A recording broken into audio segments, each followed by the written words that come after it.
This week on the Tech ONTAP podcast, we dive into the performance enhancements added to ONTAP 9.2, including QoS minimum.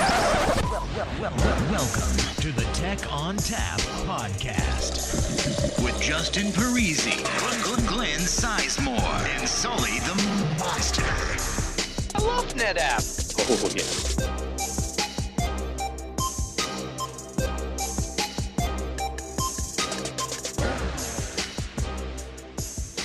Hello and welcome to the Tech ONTAP podcast. My name is Justin Parisi, and on the phone with me today is Mr. Glenn Sizemore. Justin, I'm currently above the water, but if this rain keeps going, that may change. Yeah, it's pretty much a monsoon right now. Well, as far as North Carolina is concerned, it's a monsoon. Yeah. Yeah, I think we're going to be raining for the next 2 or 3 days here, which means we can't go outside and have fun in the springtime. It turns out like you don't really pay attention to the rain until you move next to a lake, and then you really start worrying about, well, when's the rain going to stop? This water needs to stop. Oh, you move next to a lake. Oh, are you on top of the hill or the bottom of the hill? I'm okay. I'm not literally going to get flooded, but let's just say the rain could stop. Okay. So we actually are going to talk about the new ONTAP 9.2 feature, QoS minimums, with Mr. Michael Peppers. Hi, Mike. How's it going? It's going well. How are you guys? Doing great. How are you? How are you holding up over there with the rain? So far, so good. Got a couple life preservers out just in case. That's good. We have a second floor we can always go to. Do you got like a rubber ducky float? No, my daughter does. Oh, okay. Well, then you're screwed. Yeah. She's gonna be fine. You're done. I've been treating her nicely lately, so you never know. We all float down here. So Mike is a TME over here in the ONTAP group, and he covers a variety of things, anywhere from things from SAN and foreign lawn import to, I guess now you're the QoS TME. FlexRay and then adding performance to the mix. All right, so Mike's just a little busy. Yeah, well, like all of us. So, Mike, if you could tell us how to reach you on social media before we get started, in case anyone wants to add you on the Twitters. I am NTAP FLI guy. All right, NTAP FLI guy. So let's go ahead and get started with the QoS minimums. First question, are QoS minimums a guarantee for performance? Am I going to get guaranteed performance? And then tell me a little bit about what a QoS minimum actually is. So a QoS minimum is not actually a guarantee. That's sort of the kind of, it's the first place everyone goes with that. It seems obvious that it would be, but that's not exactly right. What it actually is a deadline prioritization scheme. What we do is that if you have two workloads that are competing for resources on a NetApp controller, and one of them has a QoS minimum set of, say, 5,000 IOPS, until it gets to 5,000 IOPS, what we will do is we will prioritize I/O coming from that particular workload flow through various different stacks, waffle, and so on, in order to make sure that we meet the deadline, which in this case would be, say, sub-millisecond. And so it's not specifically a guarantee. However, with the prioritization, if you have a QoS minimum in place, you should meet your deadline threshold, which typically is going to be 1 millisecond. Boom. You just blew my mind, Michael. That guarantee would be so much easier to sort of understand, but that's just not quite the way it works. It's if you have kids and have ever gone to Disney, they have the concept of a fast pass. You get one of those passes, and that essentially allows you to line jump. So your line is much shorter than everyone else's line for that fast pass. You could think of it as being sort of like that. So as a result, I am going to get to the head of the line and get processed before the deadline for my processing would occur. So what you're telling me is this is a guarantee? Not specifically. I'm joking. I'm joking. I'm just trying to confuse everyone. That's all. Yeah, so actually I was confused myself because I was calling it a guarantee in some of the EBC presentations I was doing because it does sound like a guarantee, but your point is a valid one. It sounds exactly like one, except for that it's technically not. But that's pretty much the first place you jump. So previously in 8.2, we had QoS maximums. You could think of that as an anti-bullying mechanism. So if you, once again, you have several workloads in a shared environment. If one of the workloads, you want to stop it from impacting other workloads in that environment, you could put a maximum in place, say 100,000 IOPS. So if workload A tries to use more than 100,000 IOPS, it will be stopped. That essentially is a guarantee. You will get to 100,000 and then you won't get more. With the minimums, on the other hand, it's a deadline prioritization scheme. See, I'm actually comfortable with this terminology. I was uncomfortable with when we were talking about this with Jeff a couple of weeks ago, just because I was trying to figure out how this could possibly work, right? I was trying to take my understanding of ONTAP and guess how engineering made this go. And the thing that I kept tripping over is, with ONTAP, we're building dynamic disk pools. We don't know how big the backend pool is going to be. And even if we know what it is today, it could change tomorrow, right? So developing what that finite pool is, which is required for a guarantee. You have to know what's in the pool for you to be able to start talking about guarantees. That's why SolidFire can do it. They know exactly what's in every single box. They know what every box can do. So when they hand out a workload, they just subtract that from the total and away we go. And they can prescriptively manage their oversubscription. ONTAP doesn't have those systems.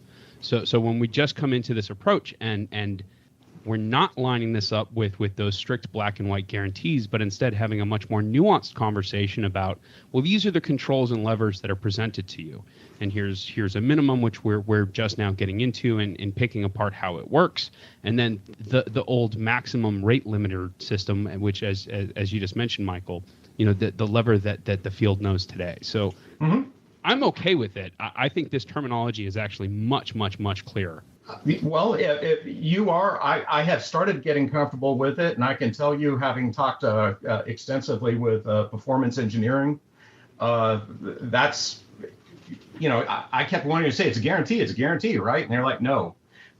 In order for me to guarantee 10% of something, I have to know what the something is, to your point. Precisely, yeah. I can't give you 10% of an unknown number. But anyhow, so it's deadline prioritization. With QoS, you can put a QoS policy, a minimum, a maximum, or both on a variety of different objects, specifically volumes and LUNs. To some extent, files. However, it's really only going to work right now in SAN and on AFF specifically. However, by having both minimums and maximums available, we open up some other possibilities. So if you have those two things and you also have headroom, which I believe we talked about in the ONTAP 9.0 timeframe, you would be able to do things like figure out what your performance capacity for a given controller is. You then could, you can set your QoS minimums and maximums, and then as a result of that, you can do things like application balance placement, that sort of thing, which you will see if you open up a copy of System Manager on a 9.2 controller. You will see that there's an application provisioning tab, and when you look underneath it, it actually looks a little bit different than it did in 9.1. Because some of the provisioning, what it's doing is actually doing a balance placement. So not only is it provisioning the application, but it's looking at all of the nodes that are in the SVM that you're working on and looking at where is the best place to place this particular application, given the fact that I need some amount of space, 20 gig and some sort of resources that work at a specific speed. So obviously I'm going to want it on the flash controller, for instance, and I need to have this much space, and it's then able to provision, optimally, as opposed to you're figuring out exactly where it is that you want it. And so that opens up some new territory as well. The concept of the queues and being able to skip ahead in the queue if my my commitment is going to be breached, right? I have an SLA that says I should get a minimum of 300 IOPS or 10 megabytes of throughput. And I have an IO in the queue which is needed for me to make that minimum, and it's not going to get there. So the system jumps me up. That makes sense. But what happens if I have minimum set across the board, and Headroom told me that I'm running the system a little hot, but I choose to just deal with that anyways, and then we get a real busy day and the whole thing gets hit. How does ONTAP start to handle this when things start to go south? Does it just evenly decrement everyone, or is there another level of configuration where we can even further prioritize workloads inside those queues?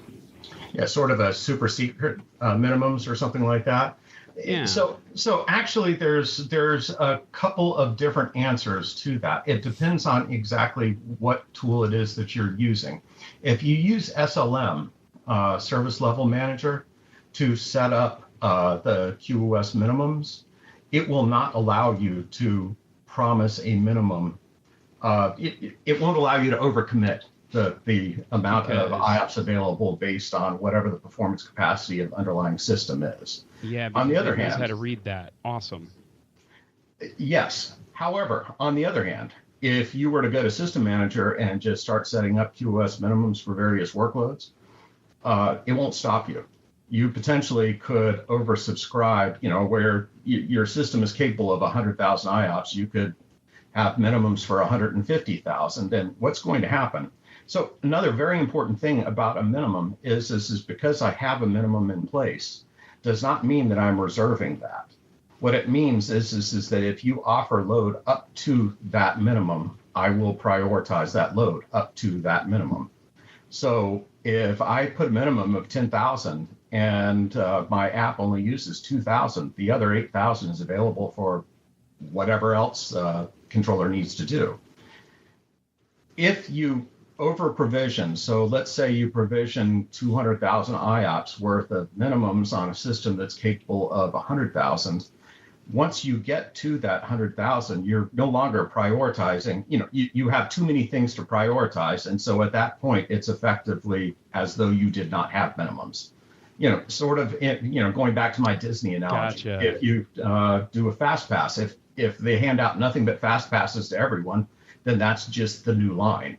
Last question, at least for me on the minimums. Do we know if it's just a single queue, or is this somehow integrated with the CP cycle? In other words, like if I'm dealing with flex groups or since this is 9.2 and I'm per aggr CPs, am I getting multiple different queues here to process this, or is this just one big engine? No, you're getting multiple queues because it's as you go through different pieces of our stack. So you're going to go through Waffle, you potentially are going to go through RAID, you can spend some time going through process, basically various different processes, and each one of those you could be prioritized.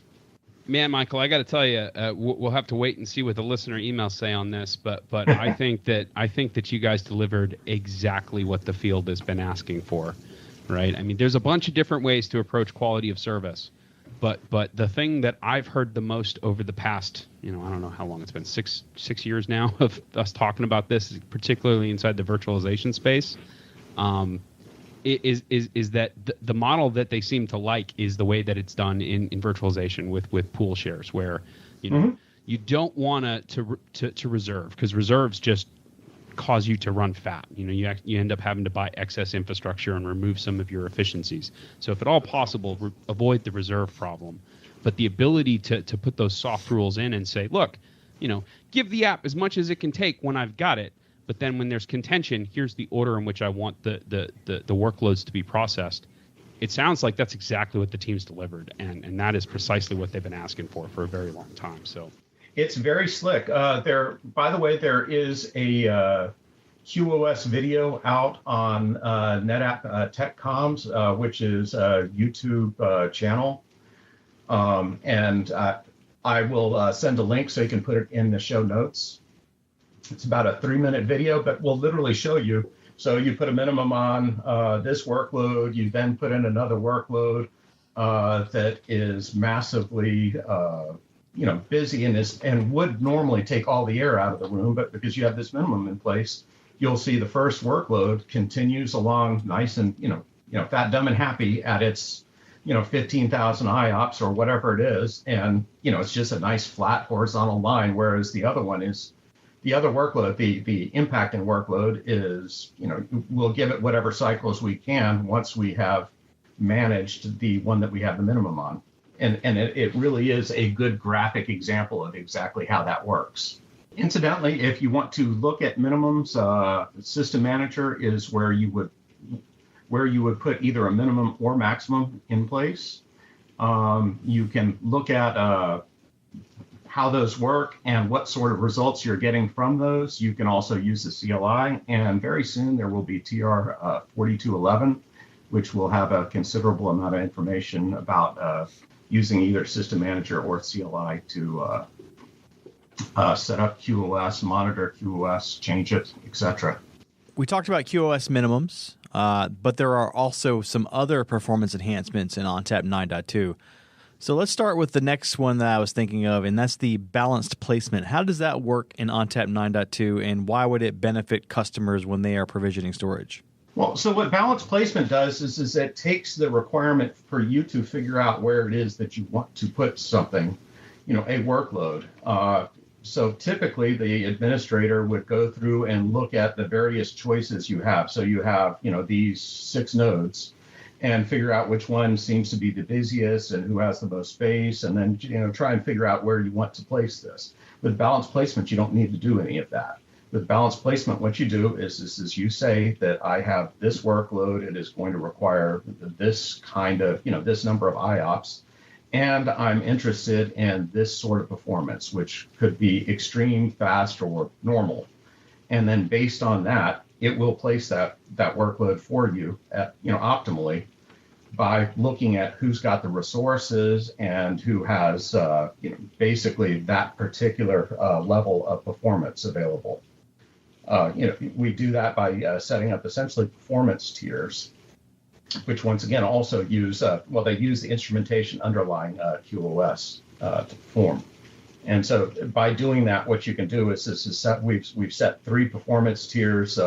People frequently would look at them as like platinum, gold, silver, or, something along those lines, sort of high, active value, something like that. Regular. And then based on that, your OLTP database probably is going to go in the extreme performance, and your user home directories are probably going to go in that user home directory is not a good example because that's not a SAN, or not likely to be SAN.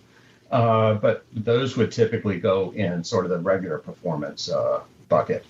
So does this do any dynamic balancing? Can I reallocate workloads on the fly, or is this just for provisioning? Right now, it is for initial placement. Okay, so right now. So it's right now inferring that maybe or maybe not, we will see it in the future where we can actually do dynamic placement of workloads on the fly as we start to figure out what workloads are doing in the system. And potentially moving those workloads around as needed as resource contention change at various places within the system. That sounds terrible. I would hate that. That's, well, I mean, you guys would know, right? But from the outside looking in, to me, I internalize what we just talked about as, this is how we make ONTAP simple.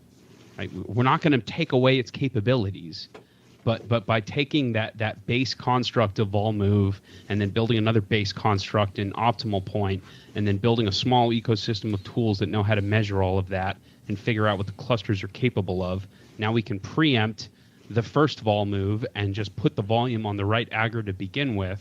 So now what we're just talking about is further increments of, well, what about the data lifecycle?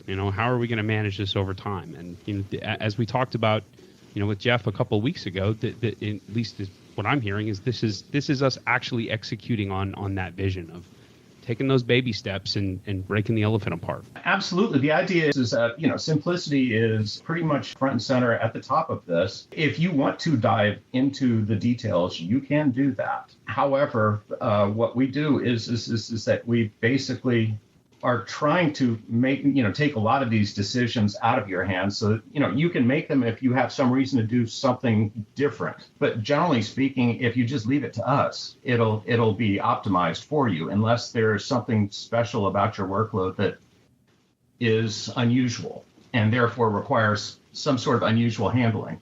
With balanced placement, what we're going to look at is we're going to look at, number one, is there actually this whatever the space requirement happens to be? Do we have that amount of space? Number two, do we have the performance capacity left? Is there enough capacity on the particular controller you want to move to actually be able to service this particular workload? And then number three, does the performance tier that you identified for this workload, does that exist on this particular controller? And then based on that, we place your application. We say simplicity, and again, that goes back to what Andrew and Glenn always talk about, simplicity versus usability. ONTAP is still fairly complex overall, right? Mm-hmm. You're still dealing with a lot of subsystems and a lot of different moving parts. However, it's the presentation of those moving parts to the consumer that makes the overall simplicity worthwhile. I look at it like a Snickers bar, right? There's nougat, there's caramel, there's peanuts, all inside of it, and it's just wrapped up in delicious chocolate. And ONTAP is the chocolate, and when you bite into it, you get all that extra complexity and melding of tastes. But that's really what the end goal here is making ONTAP a presentable, easy to consume candy bar of storage. Yeah, we basically abstracted into a candy bar of chocolate and nougat deliciousness.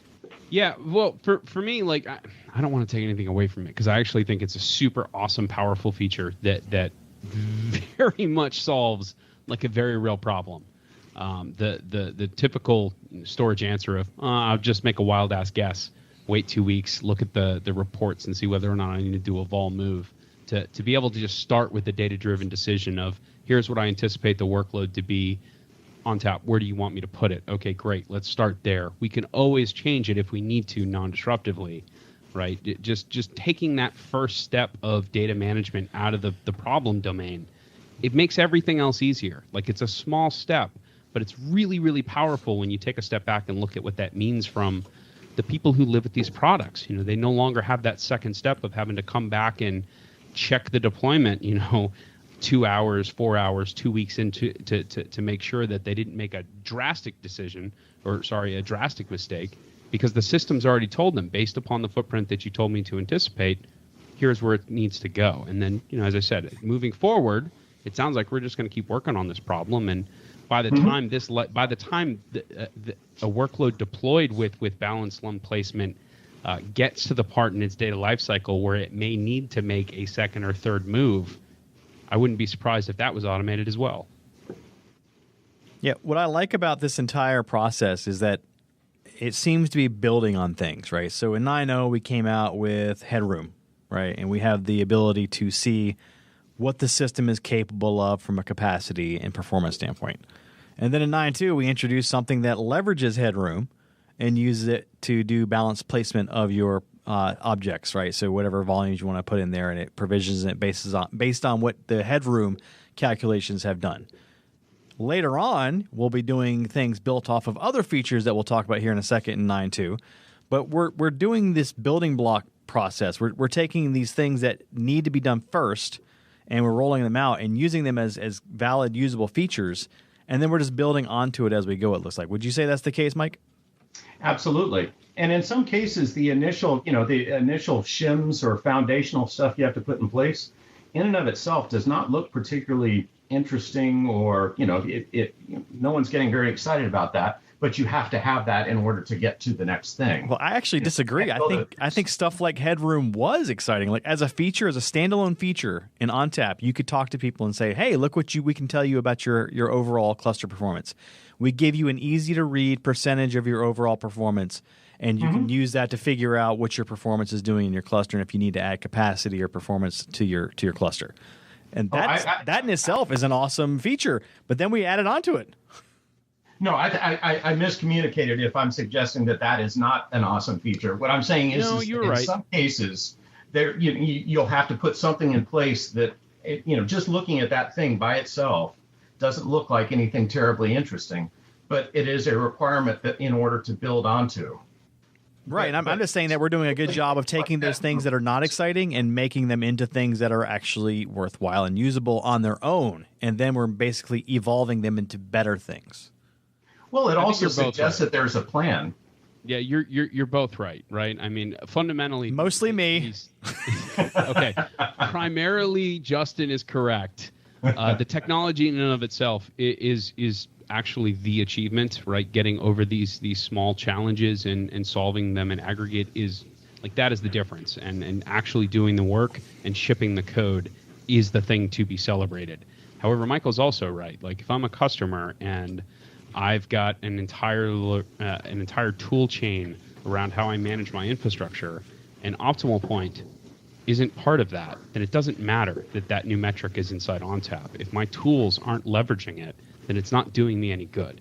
So it's only once we make the second step, which is then integrating that counter into the rest of the tool chain, so that the entire customer base, not just the bleeding edge that roll their own tools, but the entire customer base is just natively consuming it. You're both right. So I want you to give me a headroom of how right I am compared to Michael. Okay, I'll use like an ONTAP. Like, metric. let's correctness capacity. 1.27. No, we want percentage wise, means. an easy to read graph, a headroom capacity of rightness. How about your 87% of the performance, the rightness performance capacity? How's I'll take that. 87% and Michael's 13%. He's got a little bit of room there for being more right eventually one day. Anyway, so I hinted at this a second ago, and we're going to talk about this now in more detail. So another thing that we added in 9.2 is the ability to do dynamic performance evaluation and workload balancing with performance. And I don't think I've really eloquently put it out there properly, so I'm going to let Michael take over because he's going to be more correct on this than I am. So if you could go into more detail, because I always have a problem presenting this in the slides, because I have a slide that talks about it, but it doesn't go into a whole lot of detail about it. So let's go ahead and just knock that out. What is this new dynamic performance piece in ONTAP 9.2? Well, so I kind of already alluded to it a little bit earlier, but so the idea is that we use QoS in order to define 3 service levels. You know, your extreme, your fast, and your normal, let's say, or platinum, gold, and silver, something like that. And so when you define a new application, you go to System Manager and go through application provisioning, and you say, I want to deploy a new hypervisor, and I want, this amount of space and this number of LUNs and so forth. And you then say, and I want this kind of performance. So I want the extreme performance profile. So that's what that is that's being able to match the performance profile of the workload to the workload. So once you've done that, we now can look at that and determine where can we find that performance profile. Is it going to be available on, nodes 1, 2, and 3, but not on 4, 5, and 6, or whatever the case is? That's basically your application provisioning along with the dynamic performance profiles. And those, by the way, are also made possible by QoS, and ultimately are going to be using adaptive QoS. Yeah, those I assume those use ratios, right? I have 2 gigabyte ratios to define the SLM requirements. What they're doing is that they're saying that if you're in, say, the extreme performance, you're going to get some number of IOPS versus in the fast, you'll get a smaller number, et cetera. And so it's not, you probably could define a ratio, but it pretty much is defined in terms of number of IOPS that you're going to get. Where do you define it? In SLM? It is defined for you in SLM. Okay. We have those 3 service levels. And dynamically. So you basically are picking them. Which one it is that you want your particular application to use. I thought that you could define the service levels in SLM, and I assumed that it used the same methodology that we used in Kitchen Police before. I am not saying that you can't. I don't know enough about SLM to be able to answer that. So I'm guessing it's another one of those things where it'll make the decision for you if you want, or you can maybe override the decision if you choose. That sounds like a very NetApp way to go about this. Yeah, so basically there's 3 that are predefined. I imagine you probably would be able to define others or adjust those 3. I haven't really used SLM, so I can't say exactly what that looks like yet. That's on my to-do list for next week. Well, we do have a Service Level Manager podcast, so you can always check that out. I should listen to that and find out how that works. You probably should listen to it too. I think that was one of the ones that Justin had to do without me. I think so. Oh, yeah, that was episode 81. So, yeah, Service Level Manager, episode 81, if you want to check it out on the TechOnTapPodcast.com. So dynamic provisioning will allow the application provisioning templates to consume that then.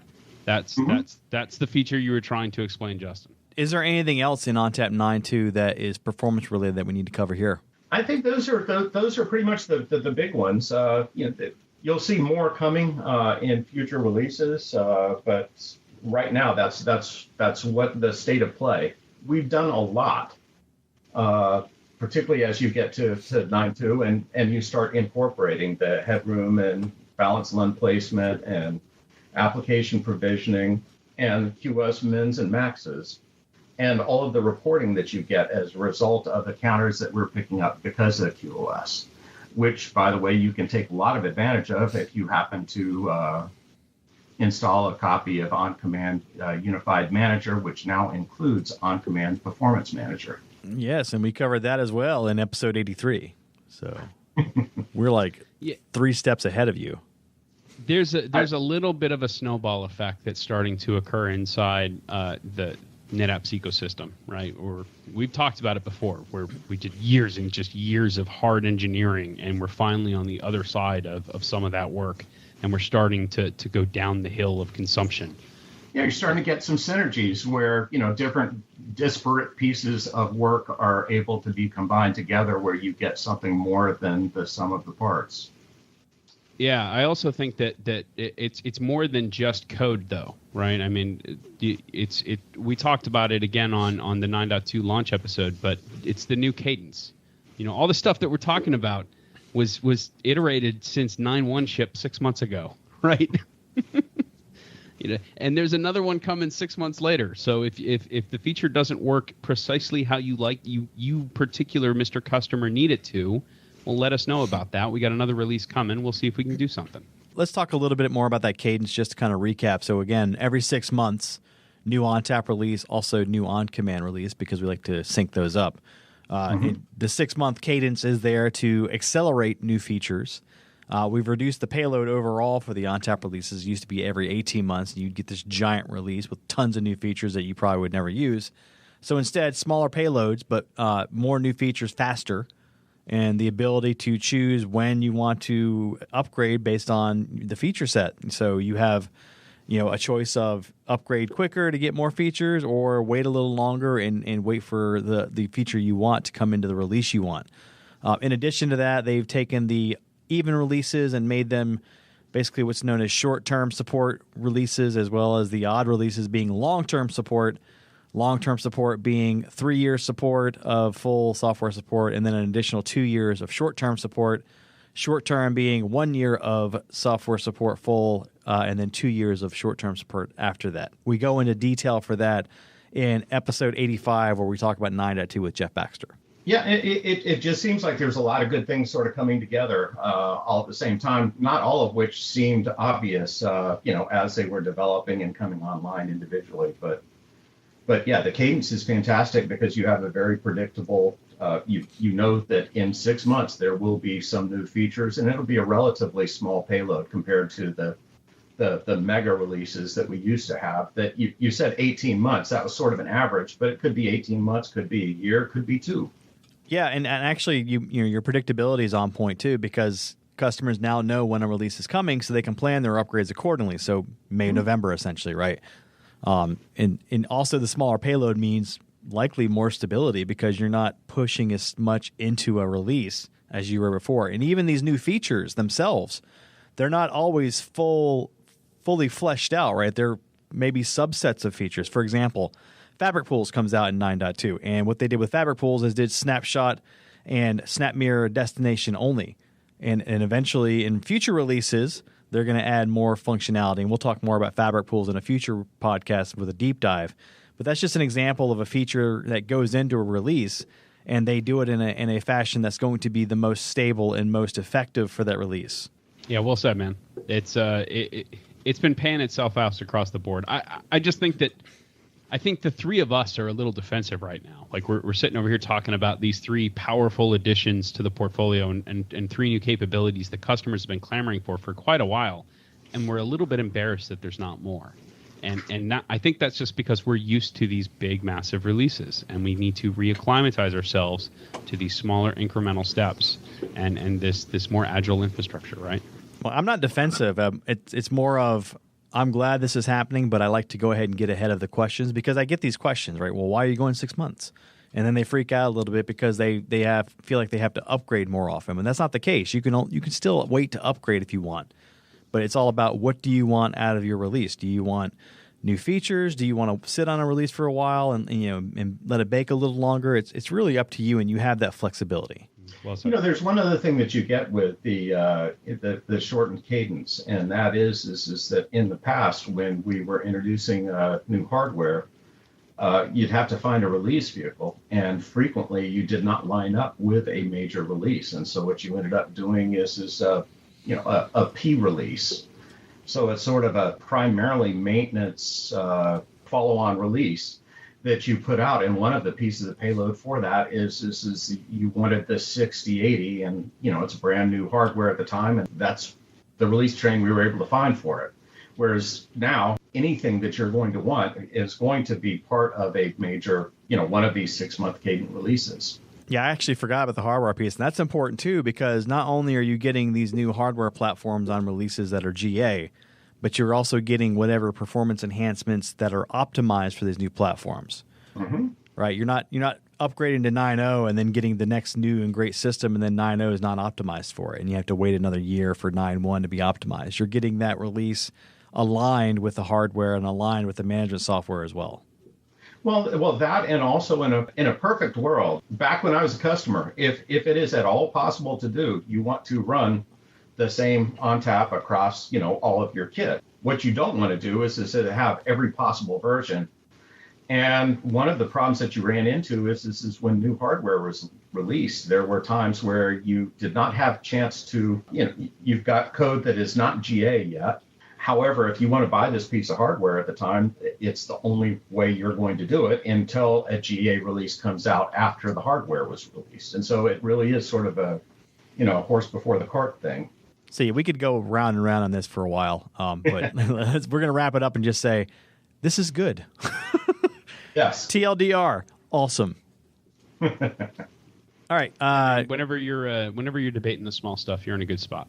Yeah, absolutely. I mean, which mostly just to kind of close that door so people aren't asking those questions, right? We really want to make sure that people understand the cadence and why it's there. All right, Mike Peppers, Mr. Performance /SAN /FLI /etc. * TME. Again, if you want to get in touch with you, how do we find you on social media? ONTAP FLI guy. All right, that music tells me it's time to go. If you'd like to get in touch with us, send us an email to podcast@netapp.com or send us a tweet @netapp. As always, if you'd like to subscribe, find us on iTunes, SoundCloud, and Stitcher, or via TechOnTapPodcast.com. If you like the show today, leave us a review. On behalf of the entire Tech on Tap podcast team and Mr. Mike Peppers, thanks for listening. Did you know I started a YouTube channel for us? I did. Oh, yeah. Now I'm getting the voyeuristic tendencies are coming. I know. We gotta get the camera in here so they can see our ugly mugs. I'm not afraid of the ugly mug part. But Is it just me that's getting off on this? Oh, yeah. Yeah, pretty much. So yeah, if you want to find us, I'll put a link in the podcast notes. You can get to us on YouTube. And actually, the impetus was on YouTube. They don't always get blocked by firewalls. Somebody had requested that specifically at podcast@netapp.com. Yeah, jokes aside, we're not doing video, guys.